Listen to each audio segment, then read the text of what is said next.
एक सुनसान खेत, एक अज्ञात शव और एक ऐसा रहस्य जिसने पूरे गांव की नींद उड़ा दी। लेकिन जब पुलिस ने इसे एक साधारण दुर्घटना माना तो एक आदमी का दिल जानता था कि यह सच्चाई का सिर्फ एक छोटा सा हिस्सा है, क्योंकि उसके भाई की मौत के पीछे छिपा था एक ऐसा सच जो प्यार, विश्वासघात और एक ऐसी साजिश की कहानी कहता है जिसमें उसके सबसे करीबी लोग शामिल थे। यह कहानी है मुरादाबाद के एक गांव की, जहां एक किसान के खेत में मिली एक लाश ने एक ऐसा रास्ता खोल दिया जो 9 साल पुराने एक राज तक जाता था। अगर आप सोचते हैं कि आपने सब कुछ देख लिया है तो जरा ठहर जाइए, क्योंकि यह कहानी आपके दिल की धड़कनों को एक पल के लिए रोक देगी। उत्तर प्रदेश के मुरादाबाद जिले का एक छोटा सा गांव ढकिया नरू, जहां की शांति एक सुबह अचानक एक ऐसे रहस्य में बदल गई जिसने पूरे इलाके को हिलाकर रख दिया। 31 जुलाई 2025 की वह सुबह जब कुछ ग्रामीण अपने रोजमर्रा के कामों से गुजर रहे थे तो उनकी नजर प्रेम सिंह नाम के किसान के खेत पर पड़ी। वह दृश्य इतना डरावना था कि देखने वालों के पैरों तले की जमीन खिसक गई।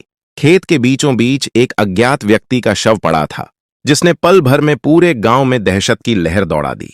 खबर आग की तरह फैली और देखते ही देखते वहां भीड़ जमा हो गई, लेकिन कोई भी उस मृत व्यक्ति को पहचान नहीं पा रहा था।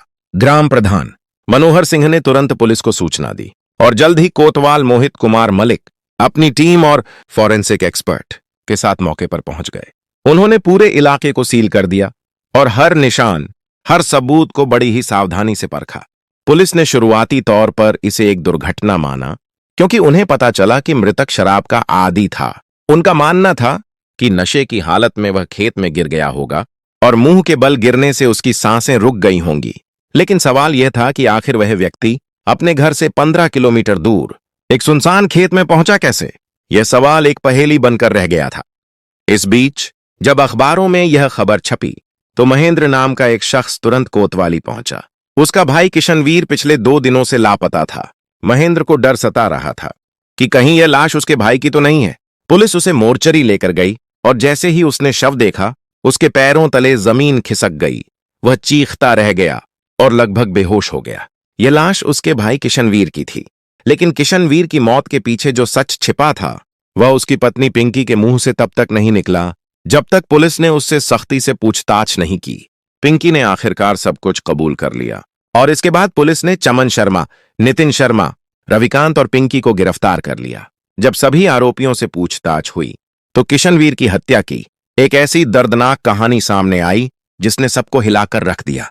यह कहानी शुरू होती है मुरादाबाद जिले के एक छोटे से गांव मिठनपुर मौजा से, जहां पर्वत सिंह का परिवार रहता था।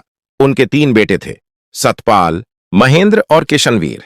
परिवार के पास मुश्किल से गुजर बसर करने लायक जमीन थी और वे मजदूरी करके अपना जीवन यापन करते थे। किशनवीर की जिंदगी तब बदली जब पिंकी नाम की एक युवती उसके बहनोई रघुवीर के संपर्क में आई। पिंकी अपने पहले विवाह के बाद ससुराल से भाग आई थी और उसने साफ कह दिया था कि वह वापस नहीं जाएगी। रघुवीर ने सोचा कि अगर पिंकी की शादी किशनवीर से करा दी जाए तो उसकी जिंदगी संभल सकती है। किशनवीर ने इस प्रस्ताव को स्वीकार कर लिया और दोनों की शादी हो गई। शादी के बाद पिंकी को पहली बार जिंदगी में सुकून और अपनापन महसूस हुआ। दोनों के बीच प्यार और विश्वास की डोर मजबूत होती चली गई। लेकिन एक चीज उनकी जिंदगी में अधूरी थी, बच्चे की किलकारी। 9 साल बीत जाने के बाद भी उनके घर में संतान का सुख नहीं आया। किशनवीर और पिंकी दोनों इस बात से तड़पते थे। समाज के ताने, रिश्तेदारों की टिप्पणियां और अपने मन की कसक ने उन्हें हमेशा परेशान किया। वे मंदिर जाते, व्रत रखते और भगवान से मन्नतें मांगते, लेकिन कोई फायदा नहीं हुआ। यहीं से इस कहानी में प्रवेश करता है चमन शर्मा। चमन एक पूजा पाठ करने वाला व्यक्ति था जो किशनवीर का दोस्त बन गया। वह अक्सर उसके घर आता और शराब पिलाकर उसे नशे में डुबो देता। एक दिन चमन ने पिंकी और किशनवीर को बताया कि उसके पास संतान प्राप्ति का एक खास उपाय है। उसने उन्हें भरोसा दिलाया कि अगर वे उसकी बात माने तो जल्द ही उनके घर बच्चे की किलकारी गूंजेगी। मासूम और भोले किशनवीर और पिंकी ने उसकी बात पर विश्वास कर लिया, लेकिन चमन की नीयत साफ नहीं थी। वह धीरे धीरे पिंकी के दिल और दिमाग में घर करने लगा। दवाओं और मंत्रों के बहाने उसने पिंकी के साथ अनैतिक रिश्ता बना लिया। पिंकी, जो मां बनने की चाहत में बेकरार थी, उसने भी चमन की बातों पर भरोसा किया और उसके जाल में फंसती चली गई। किशनवीर को इस बात का अंदाजा नहीं था कि उसका दोस्त उसकी पत्नी के साथ गलत कर रहा है। वह सोचता था कि चमन उसकी मदद कर रहा है। कुछ समय बाद पिंकी ने एक बेटे को जन्म दिया। किशनवीर की खुशी का ठिकाना नहीं था। उसे लगा कि चमन के उपायों का असर हुआ है, लेकिन उसकी यह खुशी ज्यादा दिन तक नहीं टिक पाई। घर की आर्थिक स्थिति बिगड़ती चली गई और किशनवीर शराब की लत में और डूबता चला गया। इसी बीच कहानी में एक नया किरदार आया, नितिन, चमन का भतीजा। नितिन भी किशनवीर का दोस्त बन गया और जल्द ही उसने भी पिंकी के साथ अनैतिक संबंध बना लिए। अब पिंकी के दो प्रेमी थे, चमन और नितिन। किशनवीर को धीरे धीरे इस बात का एहसास होने लगा, लेकिन वह कुछ कर नहीं पा रहा था। गांव में चर्चाएं होने लगीं और किशनवीर शर्म और गुस्से में घर में पिंकी को मारने पीटने लगा। पिंकी अब इस स्थिति से तंग आ चुकी थी। उसने चमन और नितिन के साथ मिलकर किशनवीर को मारने की योजना बनाई। एक दिन पिंकी ने किशनवीर से कहा कि नितिन उसे पैसे देगा और उसे संडारा जाना चाहिए। किशनवीर वहां पहुंचा जहां चमन, नितिन और उनके दो साथी मौजूद थे। उन्होंने किशनवीर को खूब शराब पिलाई और जब वह बेहोश हो गया तो उसे बाइक पर बैठाकर ढकिया नरू गांव ले गए। वहां एक सुनसान खेत में उसे औंधे मुंह गिरा दिया और उसके ऊपर खड़े हो गए। किशनवीर की सांसें रुक गईं और उसकी मौत हो गई। पिंकी को पूरी घटना की जानकारी मोबाइल के जरिए मिल रही थी।